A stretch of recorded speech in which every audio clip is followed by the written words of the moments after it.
স্বামী স্ত্রীর ঝগড়া লাগলে একটি দোয়া পরে ফু দিবেন, ঝগড়া ভালোবাসায় রূপান্তরিত হয়ে যাবে।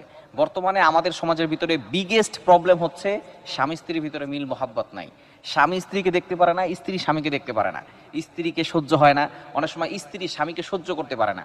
ঘরে যাওয়ার পরেই স্বামী তার স্ত্রীর সাথে বাজে ব্যবহার করে। পাশের যেই দোকান আছে, পাশের বাসার ভাবি আছে, তাদের সাথে সুন্দর করে কথা বলে। দোকান থাকলে, ব্যবসায়িক প্রতিষ্ঠান থাকলে, যদি কোনো মেয়ে কাস্টমার আসে তাহলে তার সাথে সুন্দর করে রসকস দিয়ে কথা বলে, কিন্তু বউর সাথে সুন্দর করে কথা বলে না। এই সমস্যা বর্তমানে আমাদের সংসারের ভিতরে, আমাদের সমাজের ভিতরে সবচেয়ে বড় আকার ধারণ করেছে, যার কারণে ডিভোর্সের হার বাড়ছে, তালাকের হার বাড়ছে। স্ত্রী স্বামীকে পছন্দ করতে পারছে না, আর স্বামীও স্ত্রীকে পছন্দ করতে পারছে না। প্রত্যেকটা সংসারে শুধু ঝগড়া লেগেই আছে। যখনই ঝগড়া লাগবে তখনই কোরআনের একটি আয়াত পরে আপনি ফু দিবেন, 11 বার পরে এই আয়াতটি পরে আপনি ফু দিবেন। ইনশাআল্লাহ আল্লাহ তাআলা এই ঝগড়াটাকে রূপান্তরিত করবে ভালোবাসা দিয়ে। অর্থাৎ ঝগড়া থাকবে না, আল্লাহ পাক রব্বুল আলামিন সেটাকে ভালোবাসায় রূপান্তরিত করে দিবেন। পবিত্র কোরআনুল কারীমের ভিতরে আল্লাহ তাআলা শেফা দিয়েছেন। আপনি পবিত্র কোরআনুল কারীমের 22 নম্বর পারা 16 নম্বর পৃষ্ঠার 3 নম্বর লাইন সূরা ফাতিরের 22 নম্বর আয়াতের একটি অংশে আল্লাহ তাআলা জানিয়ে দিয়েছেন, ইন্নাল্লাহা ইউসমিউ মাইয়াশা। এই দোয়াটা আমরা অনেকে জানি না, ইন্নাল্লাহা ইউসমিউ মাইয়াশা।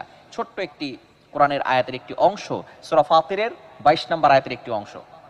সূরা ফাতিহা না, কিন্তু সূরা ফাতির, ফাতিরের 22 নম্বর আয়াতের অংশ।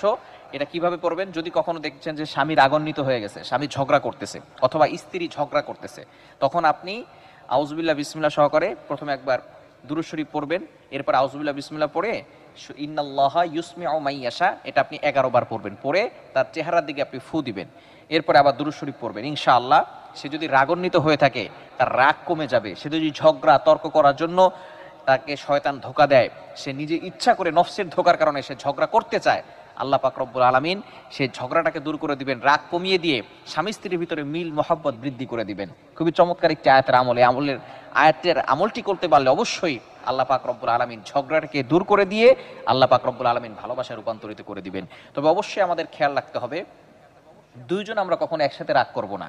অ্যাঙ্গার প্লাস অ্যাঙ্গার সমান সমান ব্লাস্ট, রাগ প্লাস রাগ সমান সমান ব্লাস্ট। অর্থাৎ দুইজনে একসাথে রাগ করবে না। একজন রাগ হয়েছে আর একজন সাইলেন্ট থাকেন। কিপ সাইলেন্ট, রিল্যাক্স, কুল, স্টপ।